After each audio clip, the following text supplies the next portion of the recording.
How to add debit card to Cash App. To add a debit card to Cash App, you may follow up these steps. So launch the app on your mobile device and then ensure you are logged in.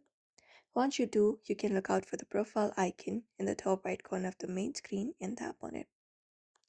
After you tap on it, you will be given an option. So you can select the option to find account and settings from the linked bank and select the option called linked banks. And on the linked bank section, choose the option to link the debit card. So just go ahead and do so. After it is done, you can input your debit card number in the section right here, the expiration date, the social security number, and even the billing zip code. So just go ahead and provide it up and just go ahead and tap on the link card option button on the bottom of the screen, and then Cash App will verify everything and the information you provided, and your debit card will now appear in the linked bank section and is ready to be used to add money to your Cash App balance. So that is how you add debit card to your Cash App.